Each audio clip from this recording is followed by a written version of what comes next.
אתה הוא אדוני אלוהינו שכתרו אבותינו לפניך את קטורת, השמים בזמן שבית המקדש קיים כאשר ציווית אותם על יד משה נביאך ככתוב בתורתך. ויאמר אדוני אל משה, קח לך סמים, נטף ושחלת וחלבונה, סמין ולבונה, שקה, בת בבה יהיה, ועשית אותה קטורת רוקח, מעשר רוקח, מאולח,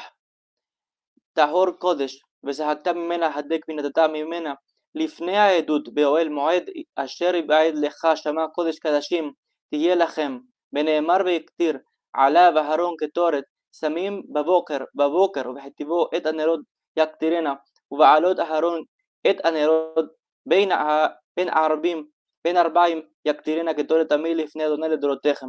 תנו רבנן פיתונה קטורת כצד 368 מנים היו בה, 365 כמניין, ימות בחמה, מנה בכל יום, מחציתו בבוקר ומחציתו בערב, ושלושה מנים יתרים שמהם מכניס כהן גדול, מהם מלוא חופנף ביום הכיפורים,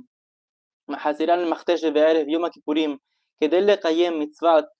דקה מן הדקה, ו11 סמנים היו בה, ואלו הן הצורי, והציפורן, והחלבונה, והלבונה, משקל 70 מנה, מור וקצייה,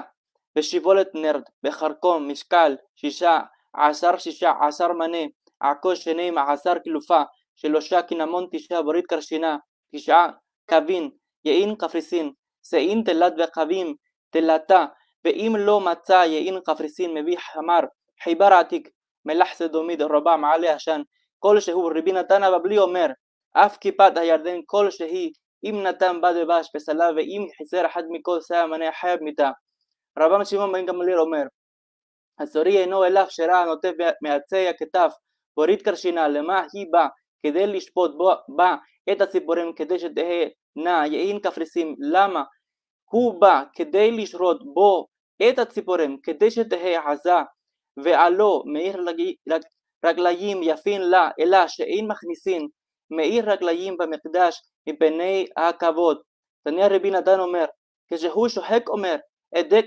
אטף אדק, מפני שהכל יפה לה ושמים בתמה לחצאים, כשאלה שליש רביעה לא שמענו. אמר רבי יהודה, זה הכלל כמידתה כשרה לחצאים, ואם חזר אחד מכל שא מנה חייב מיתה. תניא בר קפרא, אחת 60 או 70 שנה, הייתה של שיראים לחצאים, ועוד תניא בר קפרא, אילו היה נותן מקור טוב של דבש, אין אדם יכול לעמוד מפני ריחה, ולמה אין